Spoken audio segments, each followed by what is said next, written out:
What time is it? It's tinkle time. What time is it? It's tinkle time. What time is it? It's tinkle time. Hello, friends. Welcome back. Thank you so much for joining me. This is a public service announcement to let you know that we are uploading creepypastas once again over on the Dayton Dies YouTube channel. If you have any interest in being a guest narrator, hopefully somebody with a decent mic and a platform, do hit me up. I am looking for more guest narrators to get into the rotation. Thanks so much.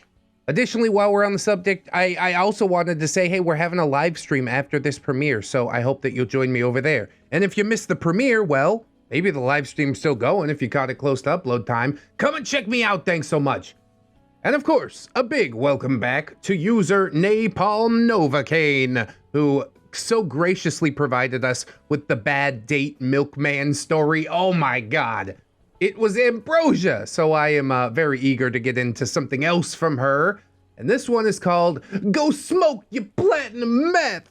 See, that's also why I delayed reading the intro title thing, because you can't say that in the first minute or so of the video.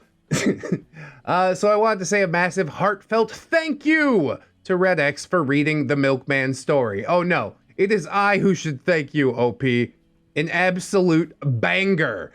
It was so much fun for me to hear it in someone else's voice, along with some spot-on commentary, which it isn't always, but I appreciate that you appreciate it, I guess. And you also managed to absolutely nail his pronunciation of the word that now makes me want to gag. Milk. I mean, that word was just the easy mode of the story. It's everything surrounding it that truly made it legendary. I thought I would go ahead and post something that comes close to a neckbeard tale, just because I want folks to know that you can absolutely learn from past cringe, become more assertive, and nip a beard right in the bud. And it also helps when you got a little backup from your friends. Yes, definitely become more assertive. Draw your line and stand on it. I like to think that the video helps at least some people with that. So here's a short tale of some flirtation cringe. Didn't even make it to the date stage. No game, no game. I was coming out of a short-lived phase of trying to date guys who were absolutely not my type. During this phase, I avoided dating actors, musicians, goths, emos, basically any guy who was subjectively interesting and attractive. Why did I do this to myself? Because generally people that are sort of artsy are damaged in some way. I mean, I guess everybody's damaged in some way, but I mean more severely than most people. In OP's words, she says, well, I had taken some good-intentioned but ultimately abysmal advice from some female friends who thought I needed to settle down with a nice normal guy. No, that's not how you do it. You take the actor or musician and you break his will. You must form him into a normal guy. Sorry, I'm sort of on one today. Well, suck it, you milquetoast loving future Karens. Yeah, what she said. After the milkman, I went back to happily dating these artsy fartsy dudes. Gone were the days of boring, not my type, no shared interest, no spark, boring. I guess I'll give him a chance because he doesn't stink and I don't think that he's a criminal. Surprise! I like baby talk. That gets a stiffy when you goes pee-pee. God, dude. Yeah, I like people that wear their weirdness on their sleeve, okay? Nobody's actually normal, but tell me up front how strange you are. The artsy-fartsy guys that I'm attracted to don't necessarily have to have tattoos and piercings and strange hair colors. It is the artistic nature that I'm drawn to. But that's a whole essay in and of itself, and we need to get back to that good old cringe already. It's only been a couple minutes. We could go off a little bit more if you want, but you're driving the train, so I'm going with you. So here I am, back in my comfort zone, crushing on a violinist and waiting to meet him and a few other friends at a bar. And that is when I encounter Succession Beard. Interesting name. I hope you'll unpack that for us. Our cast list is, of course, Succession Beard, male, late 30s, early 40s, insanely tall, braggadocious, claims to be super wealthy, annoying AF. Of course, there's also ROP, that's me, female, mid-20s at the time, and I really do look like a punk version of Daphne from Scooby-Doo. But I got mad love and respect for the OG Velma, Jinkies. Violinist crush is a male in mid-20s, attractive, hipsterish. Imagine a hybrid of Victor and Klaus from the Umbrella Academy with Ben's personality. I have no reference for any of that, so we're just gonna continue on. I encountered Succession Beard at a posh bar, attached to an even posher hotel that was located next to the slightly less posh bar where I was working at the time. And although this bar, it was posh, it was a favorite place for the theater crowd to hang out because of its avant-garde decor, interesting drink selection, and the distinct possibility of celebrity encounters. This place was upscale, but it was definitely not uptight. That's cool, I guess. Everybody's got a scene. My scene is like just a terrible dive bar, playing 90s country music and serving watered down Coors Light. Whoa! Sponsor of ReddX Industries. So I was there, waiting on some of my musician/theater friends, one of whom I really liked, and Succession Beard offered to pay for the drink that I was already drinking and had already paid for. I mean, sure, just give me the $15, that's fine. Succession Beard was tall. I'm talking NBA tall, which was a little intimidating. Contrary to popular belief, not all women lust after height. He wasn't fat or smelly, and I don't really remember him having unkempt facial hair. Still, a beard on the inside, however, which we haven't plugged the Teespring in a while. Why don't we do that right now? Check it out, beard on the inside. Hey, we got many shirt selections for the men, for the ladies. I don't know how long I'm gonna stay on Teespring though. I might switch over to Fourth Wall at some point. Why not both, right? Anyways, thanks for the plug opportunity. Succession Beard said, would you do me the honor of allowing me to pay for your beverage? Beverage? OP says, I've already paid for it, but thanks. Succession Beard, I can afford it. You're dropping the ball so hard. It's been 2 sentences. What are you doing? OP says, so can I. I paid for it. Succession Beard. Listen, I got a Beamer in the parking garage and a suite upstairs. OP, cool. I've got a Saturn. And some of my friends are on their way here. Succession Beard. I don't see him. I think you're here all by yourself.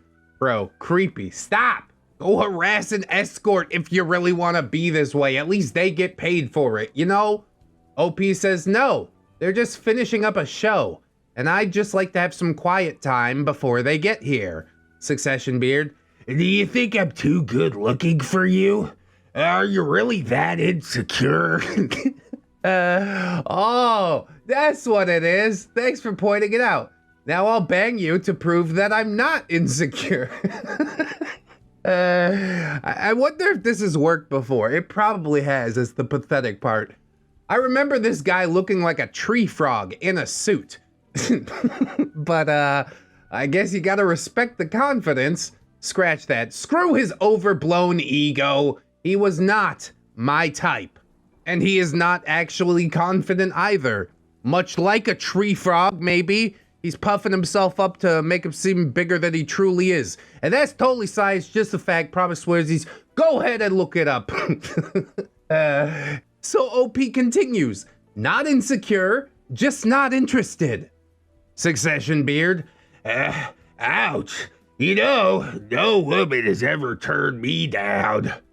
Citation needed. I'm rich. I've got a bottle of Dom chilling in my penthouse. Wasn't it just a regular suite only a minute ago? I'm glad you caught that. OP, and I've got a crush on the violinist who's on his way over here. Succession Beard. Well, I'll be here when you get stood up. Besides, how much money could this crush of yours possibly have? He doesn't need money, he's got a personality. Unlike you strange reptilian man, get away from me! OP just says, I don't care. Succession beard. There's no way he's more handsome than I am. I'm a good-looking guy. You have to admit that. And I'm rich. My violinist crush was so much hotter than this douche. Just be like, look, man, I'm not here to have a debate with you, okay? I'm glad your mommy told you that you're a handsome boy. Now get over it. But OP still playing it cool. And she says, then you'll have no problem chatting up the next lady who sits here. That poor unfortunate soul. I got up to find another place to sit. Succession Beard stood up to follow me. Thankfully, my friends entered the bar just as I stood up, and I practically sprinted over to them. But Succession Beard was in hot pursuit. He's not turned away by the friend group? Oh my god. We got a level 5 clinger. I threw my arms around the guy that I had a crush on, leaving Succession Beard awkwardly standing there, holding his wallet in the air. Not metaphorically. He had literally taken his wallet out of his pocket and was holding it in the air. The hell? Succession Beard. Are these really your friends? Bro, who are you? Go away. You are not really you're not even my acquaintance. Leave now. My friends confirmed that they were indeed there to meet up with me. My crush kept his arm around my shoulder, which made me happy on so many levels. Oh, that's adorable. I ship it. Succession Beard. Well, allow me to buy a round of drinks for the group. I'm loaded. I could even get us tickets to the Lakers game next week, courtside. Bro can't even buy friends. That's how awkward he is. Go away. Catch a clue. And OP echoes that sentiment. OMG, dude, take the hint and read the room. We're all musicians and theater nerds. Nobody here is a sports fan. OP just says, we're good. Succession Beard was still following us. Could he make this any more awkward? Succession Beard. You guys don't look wealthy. Yeah, he made it more awkward. I drive a Beamer. Shall we take the party up to my suite? You guys like Cristal? Wasn't it Dom in the penthouse a minute ago? Oh yeah, I totally have both up there. Part of me wants to feel bad for a dude that's almost 40, just out there looking for a human connection. I get that on some level, however, come on, this isn't the way to go about it. Nobody's impressed by your things. Just please develop any semblance of a personality and maybe you'd stand a chance. Anyways, one of my musician friends retorted, Cristal? Nah, man, we're not into meth. Succession Beard. No, not crystal. Cristal. It's an exquisite champagne. Very rare. Very expensive. I'm picking up some heavy Kevin vibes. He doesn't speak sarcasm. Dude, I'm screwing with you. I think we're just gonna hang here at the bar. I'd already told my crush through clenched teeth that this bozo had been bragging about his wealth and awkwardly hitting on me all night. So this delightful, talented, genuinely attractive man kissed me in full view of Succession Beard, and I am grateful for that kiss to this very day. Now the mask comes off. Succession Beard. Really? You're just gonna rub it in my face now? You're a real bitch, you know? I'm offering you first class all the way, and you're just kissing someone else. Pfft, your loss. Yeah, says the creepy, lonely guy in a hotel bar. Go take a flying leap, all right? My crush was on the shy side, so our more outspoken friend stepped up and told Succession Beard, dude, she doesn't care about your fat wallet. Go take the L. Go smoke like your platinum meth or whatever. Succession Beard. I don't do drugs. I drink fine champagne. And you're still not picking up the L. The L has stapled itself to you. It would be so much easier just to hold it, you know? And with that, he puffed up under his luxury blazer and huffed back to the bar. It was a splendid evening with friends, and a bit of romance after that. Hey, dreams really do come true. Oh, Sandy! But I did notice Succession Beard hovering over another uncomfortable looking lady as we left, and he had to shout at me again. See? This fine lady appreciates wealth. She knows a real man when she sees one. Whatever. Bye-bye, dude. Spoilers, she's an escort. And so the world carries on. Epilogue. Do I actually believe that Succession Beard was wealthy beyond imagination? Hail to the nah! He probably had a halfway decent middle management job and had attended an alpha male workshop, they called themselves pickup artists back then, and learned how to DHV, that is to demonstrate higher value. Well, obviously he didn't learn how to do it very convincingly or respectfully. We really should get into some pickup artist cringe. If I can find the right TikToks, I know there's a hell of a lot out there. But anytime I go on TikTok, I just feel my brains melting out of my ears, man. It took years for these dudes to realize that pickup or gaming rarely, if ever, works the way they imagine it will. But I think more and more people in general, not just dudes, are learning the art of allowing a relationship to unfold naturally and embracing authenticity. Everybody wins. Which is a great thing in theory, but I don't know, man. It's hard to remain authentic in an inauthentic world. But every day, we get up, we try our best to not be like Succession Beard. And whatever happened with that dreamy violinist? Well, nothing really. We had a fun flirtation, and I was completely happy with the time that I got to spend with him. I like that ending. It doesn't have to be more than it is. Some people come into your life for a reason. That doesn't mean that they're meant to stay there forever. And learning to embrace that fact and sort of go with the flow a little bit more, that is the healthiest thing that you could possibly do.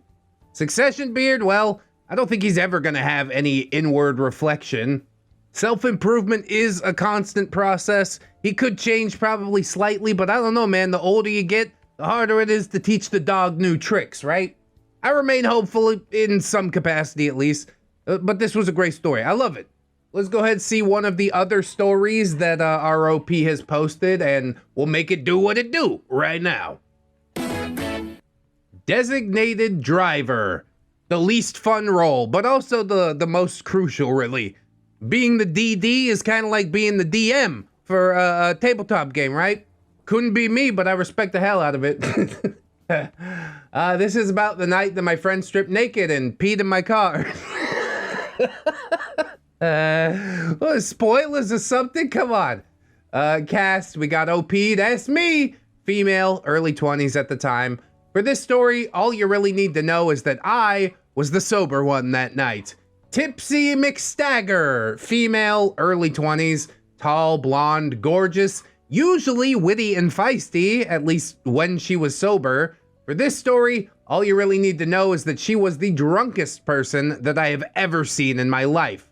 There's also Beetlejuice, male, late 60s, early 70s, creepy old dude who almost got lucky with a hot young blonde who was way too drunk to consent. That's not okay. That's the sort of infraction that gets you put against the wall, that gets the boots put to you medium style. Put the boots to him, medium style. This is a story about a friend with a serious drinking problem. Not really a leg beard at all. In fact, this friend was a stunningly beautiful woman with excellent social skills, at least when she was sober. But on this night, like many other nights back in those days, she was not sober.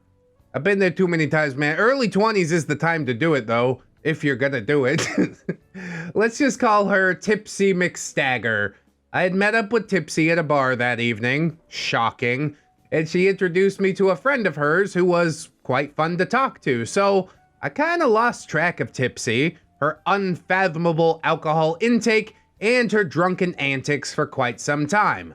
That is, until the manager approached me and asked, "Are you with her?" And she pointed to a corner of the bar, and there was Tipsy, giving a lap dance to some creepy old dude who seemed beyond delighted. Her shirt was halfway off, and Beetlejuice was having to hold her up so she didn't just face plant into the table. Okay, maybe we don't put him against the wall. This kind of seems like a thing that just happened to him. She wanted to give him the thrill of his life before he got buried, and he was totally down for it. I nodded, slightly embarrassed. The manager asked me to "Please get her out of here." and I obliged.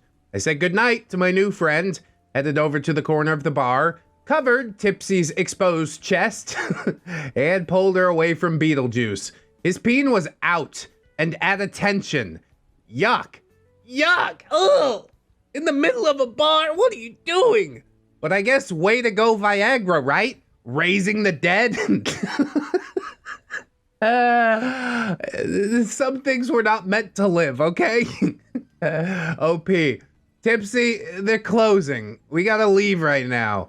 Tipsy, no, Surly, I'm dancing.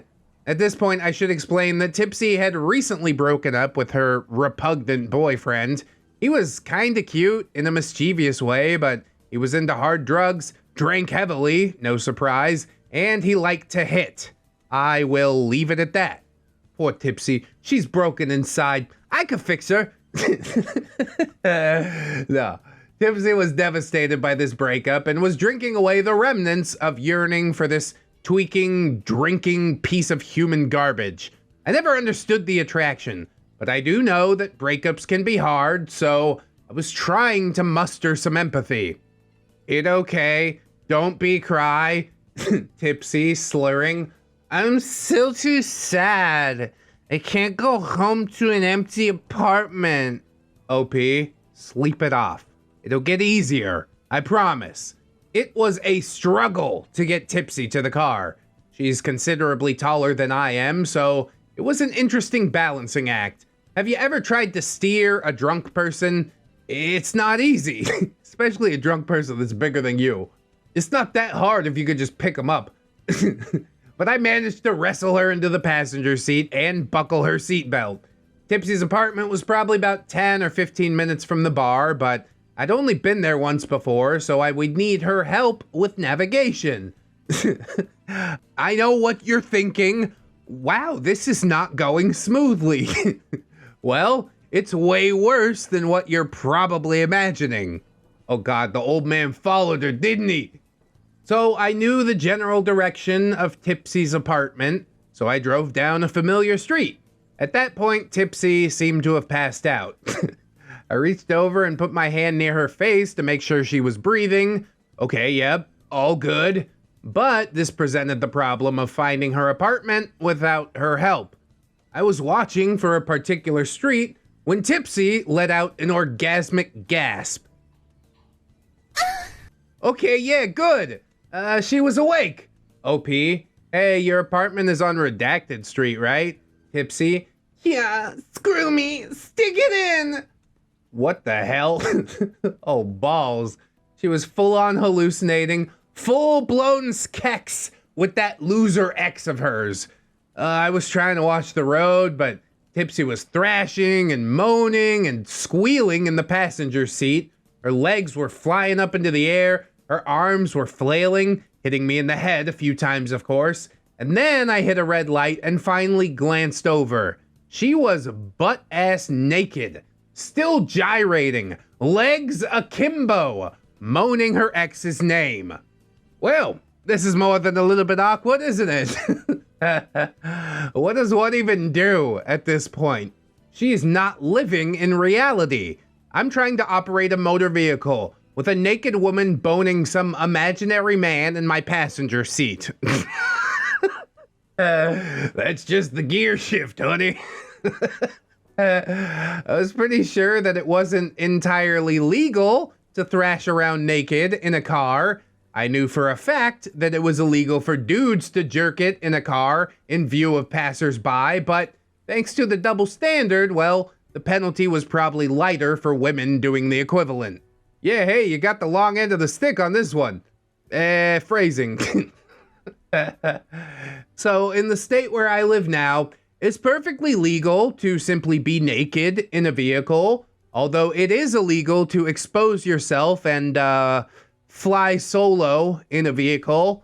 But Tipsy wasn't exactly doing that. Not in an obvious way, at least. She was hallucinating the act and going through the motions, only without a partner who was visible. Dude, this is weird as hell. Are we sure this is just alcohol? She went to powder her nose a couple times or something. Even then, for this type of reaction, it wasn't pure. I just wanna be pure. Continuing on, I think that I heard the grand finale as I recognized her apartment complex. Hey, good timing. I'm gonna sleep well. I pulled into the parking lot and up to the gate. I needed the code. OP, Tipsy. What's the gate code? Tipsy. How rich fucking in the morning. Screw it. I would normally consider this an unforgivable invasion of privacy, but I grabbed her purse and rifled through it, looking for a gate opener. I found her apartment key, some guy's phone number with a drawing of a dick and a heart next to it, cell phone, pocket rocket, gum, cigarettes, several minibar bottles of the hard stuff, and a journal. I didn't read it, of course, but I did sort through her wallet, looking to see if there was a gate card in there somewhere, and I found nothing. Okay, good. We'll both just sit here. This is definitely what I wanted to do with my night. While away the early morning hours watching you hump and pump the emergency brake. So I put the car in park. I picked up her shirt and draped it over her as best I could. OP, Tipsy, we're here. What's the gate code? She just moaned her ex's name again. I did not want round 2 to start up. So I got out of the car and tried to push the gate open. I couldn't get it to fully open enough to accommodate my car, but I could squeeze through it on the side. And if I could, so could Tipsy. I would just have to get her dressed and back on her feet. So I got back in the car. OP, hey, I can't get the gate open, but we can squeeze through. I just need to get you dressed. And then I heard it. The thing that the milkman had desperately wanted to hear from me, and the last thing I wanted to hear from Tipsy. Still naked, legs still akimbo, in the front seat of my relatively once clean car. Tinkle music. Oh, it's tinkle time! Why does it have to be like this? I just sat there in stunned silence. I had seen drunk friends puke all over a balcony or in the parking lot. I had heard tales of drunk people wetting their pants, but Tipsy shorts were somewhere in the backseat of the car. There was nothing but my car's innocent upholstery to absorb that river of tequila tinkle. Why do bad things happen to good people, you know? You're paying for the dry cleaning, Tipsy. And this is just how drunk Miss Tipsy was. Unlike coffee or certain vitamins, alcohol in moderate or even large quantities usually doesn't make your pee smell weird. You have to drink a lot of alcohol for this to happen. Well, as it happened, Tipsy had apparently downed a lot of tequila, because my car now reeked of tequila and dehydrated pee. So unfortunate. I didn't know if I should laugh, panic, call for help. I wasn't calling the police because I know they'd just throw her in the drunk tank, although she had been there many, many times before. Honestly, OP, you needed to open the door and kick her out before any of this happened. Once it started, you can't put the genie back in the bottle, right? I know some of you are thinking that I'm a bad friend for not taking her back to my apartment, but I had a dog at the time, and Tipsy was terrified of dogs.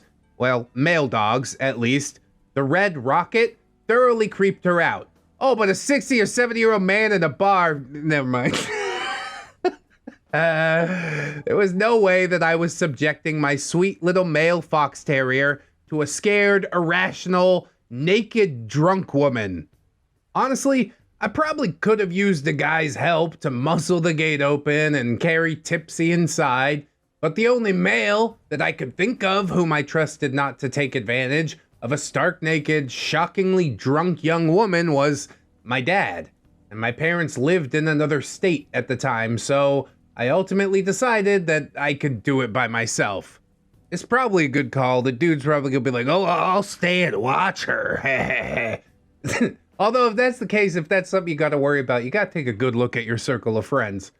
Anyways, OP says, I had a lot of experience teaching and babysitting little kids, so I had dealt with accidents before, but things hit a major snag when I noticed that Tipsy's canvas shoes were on the floorboard and now covered with urine. I wasn't about to let her stagger through the complex parking lot in bare feet, but she fought me when I tried to put the wet shoes on her. Tipsy, no, ew, they're wet. Yeah, with your pee. Get them on. OP, it's okay. It was an accident. I just need you to wear them in the parking lot and you can take them off as soon as we get inside. Oh, there was such strategy to this, such finesse. Well done. I did manage to get her dressed, eventually. Patience may put you in some precarious predicaments because you gave someone the benefit of the doubt, but it definitely helps once you've reached the point of having to wrestle a helpless grown woman back into her pee-soaked clothes. Situation I hope never to find myself in, honestly. I helped her inside where she immediately stripped again. I rinsed the pissy clothes off in the bathtub, hung them up to dry, and I brought a waste bin and a blanket over to the couch where Tipsy had collapsed. OP, do you want me to help you to the bathroom? Tipsy, no, it makes me miss him too much.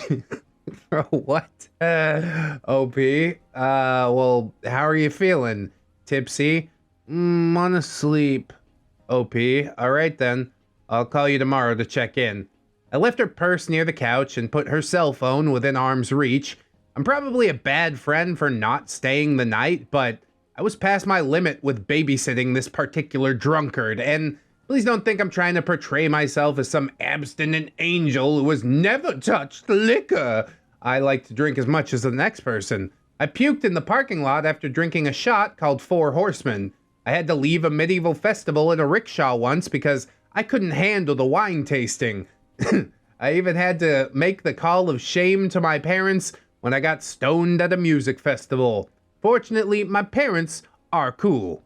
You smoking the devil's lettuce, are you? Well, don't worry, you can tell me. I'm cool.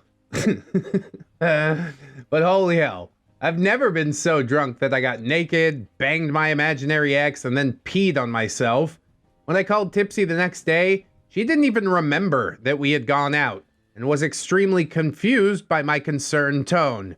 God, I hope she got some help, dude. This is not a sustainable situation. We eventually went off to grad school in separate states and lost touch. Tipsy had a lot going for her, and I sincerely hope that she eventually got the drinking under control. I also hope she found a boyfriend who wasn't like, you know, a fetid piece of human garbage. Yeah, and not a 70-year-old man at the bar, please. That'd be great. Epilogue. My take on this situation, as a mental health professional nearly 2 decades later, is that Tipsy was addicted to the rush of an intense honeymoon phase. You know, the kind of intensity that you only get from sociopaths and narcissists. In other words, messed up, super controlling partners who love bombed before things started getting incredibly dark. I don't like to get too dark with my cringe posts, but I think the darkness is sort of inherent here. And I think she drank to cope with a nearly constant sense of loss, since this type of partner likes to pull away, only to come back with increasingly intense love bombing, only to get dark all over again. Yeah, that's why I always keep it dark. I'm super gothic and I cry tears of blood. Hey, y'all check out that My Immortal video. Please do that after this one. Thanks so much. Again, I want to wrap up on a positive note, so I'm hoping she found a partner who is exciting in a novel and respectful way. I raise my sparkling mango-flavored water glass to your sobriety and butt-kickery, Tipsy, wherever you are.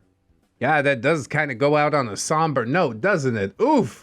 But like I said, early 20s, it is the time for experimentation and figuring out where your limits are. Tipsy is just the type to test those limits in some extreme sort of ways, I suppose. I say extreme, but really it's not even that extreme. She's not getting banged behind the love dumpster by 15 dudes. She danced on top of an old man at a bar and peed all over herself. Who hasn't been there before, you know?